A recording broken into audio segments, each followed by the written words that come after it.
Commissioner के सख्त रवैये के बाद भी थाना चौबेपुर छेड़छाड़ के आरोपी को गिरफ्तार नहीं कर रही है और न ही कोई कार्रवाई कर रही है। आरोप है कि चौबेपुर थाने की पुलिस मामले को दबाने का काम कर रही है और मामले को निपटाने का दबाव बना रही है। एक प्रेस वार्ता करते हुए कानपुर की रौतापुर थाना क्षेत्र चौबेपुर की निवासी पीड़िता का आरोप है कि क्षेत्र में रहने वाले जय तिवारी ने 10 जून की रात्रि में मुझसे छेड़छाड़ करी, जबरन रेप करने का प्रयास किया है। जब पीड़िता चिल्लाई तो आरोपी जय भाग गया। पीड़ित ने बताया कि जब पुलिस को इसकी सूचना दी गई तो पुलिस ने आरोपी को गिरफ्तार किया, लेकिन थोड़ी देर बाद थाने से ही छोड़ दिया। वहीं पीड़िता के पिता ने बताया कि वे एक ई रिक्शा चालक है। 10 जून की रात्रि बिटिया ई रिक्शा का चार्जर निकालकर घर में रखने के लिए जा रही थी कि उसी दौरान जय तिवारी ने बिटिया से छेड़छाड़ करी, दुष्कर्म करने का प्रयास किया। जय के 2-3 साथी भी थे, लेकिन वे अंधेरे में थे। जब बिटिया चिल्लाई तो फिर मैं और मेरी पत्नी आई तब ताकि आरोपी फरार हो गया। वहीं पीड़ितों का कहना है कि पुलिस कोई सुनवाई नहीं कर रही है, झूठा मुकदमा लिखने की धमकी दे रही है, लेकिन 72 घंटे बीत जाने के बाद भी आरोपियों के खिलाफ कोई कार्रवाई नहीं कर रही है। नई पीड़िता का कोई मेडिकल कराया गया है। क्या मामला हुआ था आपके साथ? हम ऑटो गाड़ी का रिक्शा लगाने गए थे, वहीं हमारे गांव के एक लड़के ने हमारे साथ रेप किया है और मैं ये जानकारी पुलिस को दिया, वो भी हमारी कोई कार्रवाई नहीं की जा रही है। वहाँ पे कौन लड़का था वो? जय तिवारी थे। कहाँ रहता है? मेरे गांव 2-4 घर के आगे रहता है। क्या आप पहले से जानती हैं? हाँ। कैसे जानती हैं उसको? वो मेरे ही घर का है ना, परिवार का। उसके बाद आपने शिकायत कहीं करी इसकी? चौबेपुर में भी की, वहाँ भी सुनवाई नहीं हुई और कमिश्नर ऑफिस भी गए, वहाँ भी सुनवाई नहीं हुई। मेरी कोई सुनवाई नहीं की जा रही है। क्यों सुनवाई नहीं कर रही पुलिस? क्या वजह लगती है आपको? वो लोग धमकियां दे रहे हैं कि सब बंद कर, नहीं करना है वरना तुम्हारे भाई और पापा को जेल में डाल देंगे। आप बड़े बड़े अधिकारी के पास शिकायत लेकर पहुंची हैं, क्या वहाँ से भी आपको कोई आश्वासन नहीं मिला? कोई नहीं मिल रहा है और हम बीजेपी के पास भी जाएंगे क्योंकि हमारी इज्जत का सवाल है। अब आप क्या चाहते हैं? हम चाहते हैं हमें न्याय चाहिए। नहीं मिला तो क्या करेंगे? हम आत्महत्या कर लेंगे।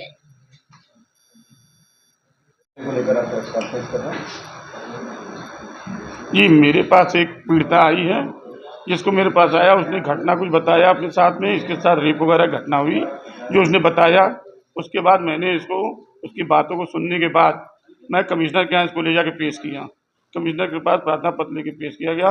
उन्होंने अपने एडिशनल को दे दिया। उसके द्वारा जो बताया गया है कि 48 घंटे पहले थाने में दिया गया, 112 की सूचना की गई। मैंने प्रार्थना पत्र का अवलोकन किया। सारे अवलोकन के बाद मैंने उसको तथ्य में ये पाया, अभी तक 48 घंटे में पीड़िता का ना तो मेडिकल कराया गया, ना तो अभी तक की कोई बयान हुए हैं। उसके बाद जब उसको पढ़ने के बाद तो मुझे लगा कहीं ना कहीं कहानी में कुछ है। फिर उसके बाद मैं आपको बताऊं कि जब मैंने प्रार्थना पत्र तैयार किया, उसको संकलन करते हुए मीडिया बंधुओं ने जो छापा था, जर्नलिस्ट वगैरह, उसको लेकर के मैंने कमिश्नर साहब के यहाँ पेश किया कल लगभग 12 बजे के आसपास। जब मैंने उनको पेश किया तो उन्होंने, जो बैठे थे कमिश्नर साहब, अपने एडिशनल को उन्होंने ट्रांसफ़र कर दिया। उस प्रार्थना को जब ट्रांसफ़र किया, वहाँ गया उन्होंने जाके थाने पे उन्होंने बात की फ़ोन करके दूरभाष द्वारा। जब वार्ता इन लोगों की क्या हुई नहीं हुई मुझे नहीं पता। उसके बाद भी 48 घंटे के बाद 72 घंटे हो रहे हैं, अभी तक का पीड़िता का मुकदमा नहीं लिखा गया, ना तो कोई बयान लिया गया। आगे अभी भी ये बताया गया कि अच्छा आइए कोई बयान दे दीजिए। मैं ये कहना चाहता हूँ पत्रकार बंधुओं से, ये बात है किसी के साथ अगर कोई घटना होती है तभी कहीं जाता है ना। अगर थाना चुन ले, चौकी चुन ले, आगे आदमी क्यों जाएगा? अभी तो हम कमिश्नर के पास इसको लेके आए हैं। अभी अगर ज़रूरत पड़ेगी, मैंने टाइम ले लिया मुख्यमंत्री के यहाँ भी, सोमवार को जाना है, डीजीपी मुख्यमंत्री तक पेश करेंगे। न्याय दिलाने के लिए मैं फ्री मुकदमा लड़ूंगा, लेकिन जो सच्चाई हो सामने आनी चाहिए। आप बताइए कि 72 घंटे हो गए, मुकदमा क्यों नहीं पुलिस लिख रही है, क्यों नहीं बयान ले रही है, क्या कारण है? वकील हैं, रूलिंग क्या कहती है? आप एक वकील हैं, रूलिंग क्या कहती है? जैसे हम नहीं समझ पा रहे हैं। फिर नियम ये कहता है किसी भी पीड़िता के साथ में कोई भी हो, अगर रेप जैसा कोई भी कांड हो, वहाँ बयान की आवश्यकता नहीं, पीड़िता के बयान ही काफ़ी है। और मुकदमा तुरंत लिखना चाहिए और तुरंत उसको लेकर के जाकर के 164 का बयान कराए और मेडिकल कराए। ललिता बनाम और सुप्रीम कोर्ट की रूलिंग कहती है, मानवाधिकार कहता है तुरंत उस चीज़ पर हनन किया, तुरंत आपके हस्तक्षेप किया जाए। और महिला पुलिस भी होनी चाहिए, जहाँ की अभी तक का महिला पुलिस तो छोड़िए, पीड़िता को 2 दिन थाने में बैठाला गया और कोई भी अभी संतोषजनक उत्तर नहीं हुआ। और अभी तक घर जा रही है। घर जाने पोजीशन में धमकियां मिल रही हैं कि समझौता करिए, मुकदमा मत लिखाइए। समझौता किस बात को, किसी की इज्जत चली जाए? अगर हमारे मुख्यमंत्री जी योगी आदित्यनाथ जी हैं, उनका सीधे कहना है कोई भी अपराध नहीं होनी चाहिए। और उसके बाद महिला दादा क्या घटना हुई थी आज प्रेस कॉन्फ्रेंस कर रहे हैं? सर हमारी बेटी ऑटो चार्जर हटाने गई थी, रात में 1:30 बजे का लगभग टाइम था। वहाँ एक दैत्य बैठा था, साला क्या बताए सर कि हमारी बेटी के साथ में अत्याचार किया। मौके पे पकड़ा गया और प्रशासन को फोन किया, प्रशासन भी मौके पे ले गई और उसको हमको भी बुला गई। जब हम गए बैठे रहे, जब आरोपी को छोड़ दिए तो वहाँ से चल दिया। तो वो हमको धमकी दे रहा है कि साले तुम्हारे एक लड़का है, मार देंगे जान से। तो कहीं अंते गए और प्रशासन को लेके हमारे घर पे आरोपी पूरे अत्याचार प्रशासन के साथ में किया, जो हमको रात में भगना पड़ गया कि मान न दे, अपने लड़के को लेके भगे हम तुरंत। पुलिस क्यों सुनवाई नहीं कर रही आपकी?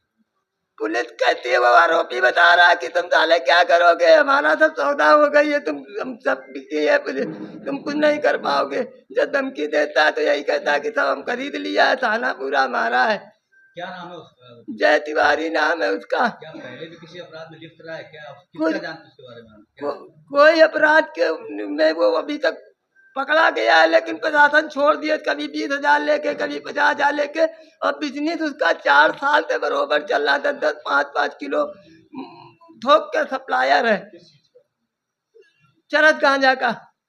एक लड़की को बैठाल के ना बिजनेस करे, लड़की को बैठाल के स्कूली बच्चा समझ के उसको बैठा लेता है, पीठ में लाद लेता है। और वो प्रशासन समझता है कि जो कोई देखे तो बच्चा लिवाया जा रहा, और उसी के पीठ पे लाद के लाता है। एप्लीकेशन में आपने लिखा है कि 2-3 और उसके साथी देखे गए अंधेरे में, लेकिन समझ नहीं पाए। हाँ, एप्लीकेशन में लिखा है कि एक आरोपी नीचे खड़ा था, वो जैसा ही ये पकड़ा गया और ये कीकने लगी, पापा पापा।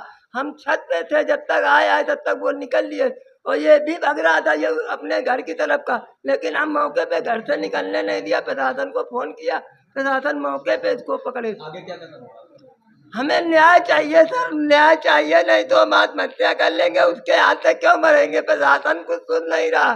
खाकी वर्दी अपनी औकात देती है। हम योगी के पास जाएंगे सोमवार को, वहाँ नहीं सुनेंगे तो सोमवार को रात में अपनी आत्महत्या कर लेंगे।